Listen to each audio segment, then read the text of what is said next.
Hello everyone, very good morning. हम लोग English की क्लास में जैसा कि डेली हमारा शेड्यूल होता है, हम 10 स्पेलिंग नई डिस्कस करते हैं। देखिए आज की 10 स्पेलिंग कौन कौन सी हो सकती है, उनसे मिलती जुलती स्पेलिंग भी हम साथ लेते हैं। ये बात आपको पता है, हमारा तरीका क्या काम में लेते हैं। देखिए पहली स्पेलिंग है AND, एंड मतलब और, तथा। इसी से मिलती जुलती स्पेलिंग होती है END, एंड, यानी इसका उच्चारण वैसा ही है। एंड से शुरू होती है ए से तो और हो जाता है, अगर ये स्पेलिंग ई से शुरू हो जाती है तो उसका मतलब हो जाता है समाप्त होना, समापन होना। आप लोगों ने अधिकांश मूवी जो फिल्म में आती है उसमें देखा होगा, लास्ट में जब फिल्म खत्म होती है तो लिखा आता है द एंड, END मतलब समाप्त। अगली स्पेलिंग हमारी एसिड, ACID। एसिड का मतलब होता है अम्ल, एसिड जो तेजाब जिसको बोलते हो। और अगली स्पेलिंग है एडवांस, ADVANCE। एडवांस का मतलब होता है उन्नत, जैसे आपने सुना होगा एडवांस टेक्निक, उन्नत तकनीक। या एडवांस का मतलब अग्रिम भी होता है ना, जैसे कोई चीज आपने पहले से किसी को दे रखी है कि मैंने तो ये चीज एडवांस दे दी, यानी कि ये चीज हमारे पास में पहले हमने दे दी। एक होता है एक्स, AXE। एक्स का मतलब होता है कुल्हाड़ी।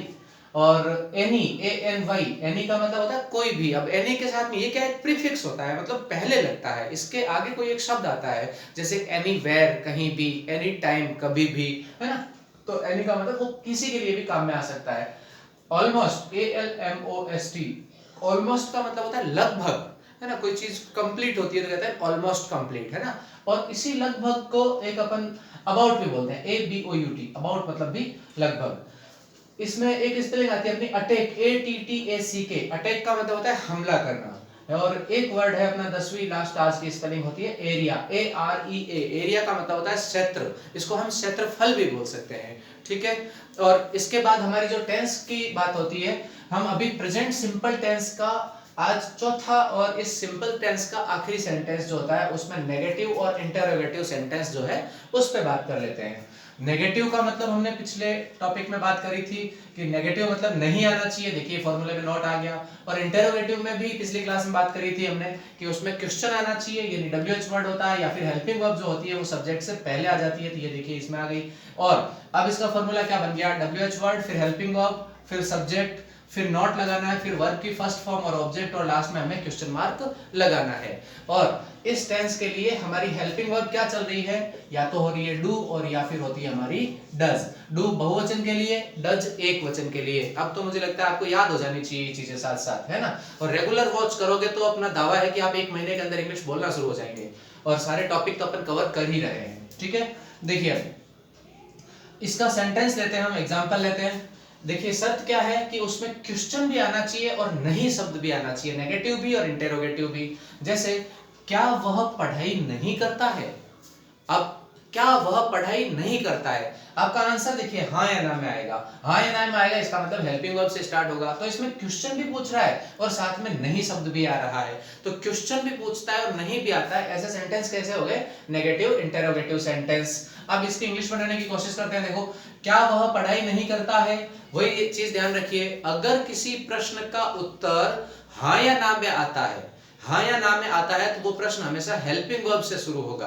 और हाँ या ना में नहीं आता है, उसका कुछ और ही उत्तर होता है, तो फिर उसका क्वेश्चन जो होता है वो WH वर्ड से स्टार्ट होता है। और WH वर्ड मैंने पिछली क्लास में बता दिया था, वो आप उसमें एक बार चेक कर ले, कुछ लिखवा दिए थे और नॉर्मल वे में अपने को याद भी हो जाएंगे। देखिए क्या वह पढ़ाई नहीं करता है, आंसर किस में आएगा, यस और नो में। और यस और नो में आएगा, इसका मतलब ये हेल्पिंग वर्ब से स्टार्ट होगा, WH से स्टार्ट नहीं होगा। तो हेल्पिंग वर्ब सब्जेक्ट के अकॉर्डिंग लगेगी। सब्जेक्ट कौन हुआ, वह करता है, मतलब लड़का है कोई, ही। और ही के लिए हेल्पिंग वर्ब कौन सी होगी, डू या डज। तो डू तो होती है बहुवचन के लिए और ये एक वचन है, इसलिए इसके साथ क्या आ जाएगी, डज। देन डज ही, क्या वह, डज ही, ये हो गया आपके हेल्पिंग वर्ब और सब्जेक्ट। फिर नॉट, डज ही नॉट। फिर मेन वर्ब क्या है, पढ़ाई करना। अब पढ़ाई करने में ध्यान रखिए, अगर जैसे कोई किताब पढ़ रहा है, कोई अखबार पढ़ रहा है, ऐसी कोई चीज पढ़ रहा है, उसको तो हम बोलते हैं रीड, लेकिन ऐसा कुछ भी नहीं दिया तो यहां पर इस पढ़ाई का मतलब है वो स्टडी करता है, तो उसकी वर्ब क्या हो गई, स्टडी।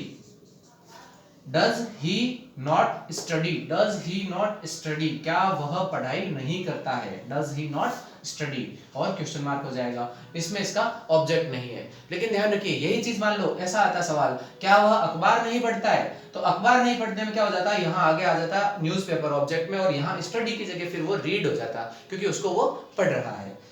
अगला अपन सेंटेंस देखते हैं, वह स्कूल कब नहीं जाती है। देखिए कब जाती है हो जाता तब तो टाइम पीरियड बताना पड़ता, और कब नहीं जाती है उसके नेगेटिव सेंटेंस है हो गया नहीं, और वह स्कूल कब नहीं जाती है इसका आंसर देने की कोशिश करो, हाँ या ना में आएगा नहीं, इसमें आपको कोई टाइम बताना पड़ेगा या कोई वार बताना पड़ेगा, कोई समय तो चाहिएगा, उस समय के हिसाब से आपका आंसर हाँ या ना में नहीं हुआ, कुछ अलग हुआ, और हाँ या ना में आंसर नहीं होता है, इसका मतलब हमारा क्वेश्चन किससे स्टार्ट होगा, WH वर्ड से। अब कब, कब को इंग्लिश में क्या बोलते हैं अपन, व्हेन।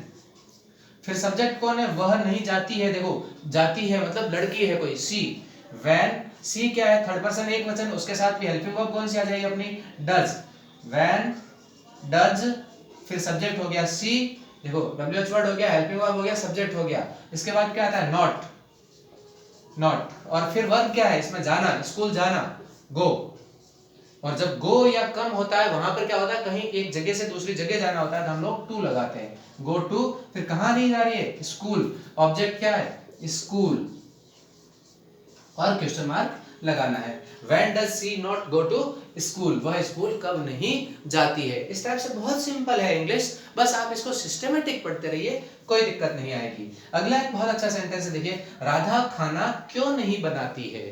अब इसमें आंसर क्या आएगा, आंसर आपका हाँ या ना में आएगा या नहीं आएगा, आपको सिर्फ इतना देखना है। हाँ या ना में कब आता कि राधा खाना बनाती है, क्या राधा खाना बनाती है, तो आप कहते हैं हाँ या फिर ना, तो यस और नो में इसमें नहीं आ रहा, क्योंकि इसमें सवाल पूछ रहे क्यों नहीं बनाती, क्यों नहीं बनाती में कुछ कारण हो सकता है, उसकी हो सकता है तबीयत खराब हो या मूड नहीं हो, कुछ भी कारण हो सकता है, तो वो आंसर आपका अलग जाएगा, यानी हाँ या ना में नहीं आएगा। और जब हाँ या ना में नहीं आएगा तो क्वेश्चन किससे स्टार्ट होता है, WH वर्ड से। अब WH वर्ड कौन सा है, क्यों, क्यों को इंग्लिश में क्या बोलते हैं अपन, व्हाई, देन व्हाई, फिर व्हाई में बाद में आएगा सब्जेक्ट के बाद में हेल्पिंग वर्ब, सब्जेक्ट से पहले हेल्पिंग वर्ब, इसके लिए क्या लगेगी, डज, क्योंकि एक वचन है, व्हाई डज, फिर सब्जेक्ट कौन है, राधा, व्हाई डज राधा, फिर सब्जेक्ट के बाद में नॉट, नॉट, और फिर है खाना नहीं बनाती है। देखो खाना बनाना क्या है, ये बनाना होता है कुक, वो खाना पकाता है ना, कुक फूड, तो फूड ऑब्जेक्ट है और कुक वर्ब है यहाँ पे, ठीक है, और क्वेश्चन मार्क, यानी कि why does Radha not cook food. अब इसमें इस टाइप के आप भी और सेंटेंस बना सकते हो, हालांकि नेगेटिव इंटरोगेटिव सेंटेंस हमें आना चाहिए, बट ज्यादातर जो सेंटेंस है वो आपको सिंपल या नेगेटिव में या इंटरोगेटिव में अलग अलग डिफरेंट फॉर्म के अंदर अपने को ध्यान में रखना है। डिफरेंट वाले होंगे तो फिर आपको देख लो, इंटरोगेटिव वाले सेंटेंस में एक नॉट ही तो लगाया हमने, सब्जेक्ट और वर्ब के बीच में नॉट डालते ही ये नेगेटिव इंटरोगेटिव हो गया, बाकी अगर इस नॉट को हटा लो तो ये पूरा का पूरा इंटरोगेटिव सेंटेंस ही था, इस नेगेटिव वर्ड में सिर्फ नॉट ही तो आया है। यानी कि चीजें बहुत आसान है, आप उनको सिस्टमेटिक तरीके से पढ़ते रहिए, सारी चीजें हम बहुत जल्दी ही इस इंग्लिश का हमारा चाहे रीड का हो चाहे बोर्ड का सिलेबस हो, हम जल्दी इसको कंप्लीट कर लेंगे। Thank you. इस वीडियो को ज्यादा से ज्यादा आप शेयर करें और सब्सक्राइब करें इस चैनल को, और ज्यादातर लोगों तक पहुंचाएं, दूसरों से भी आप सब्सक्राइब करवाएं ताकि हम इस क्लास को जल्दी से जल्दी लाइव ले सकें। Thank you.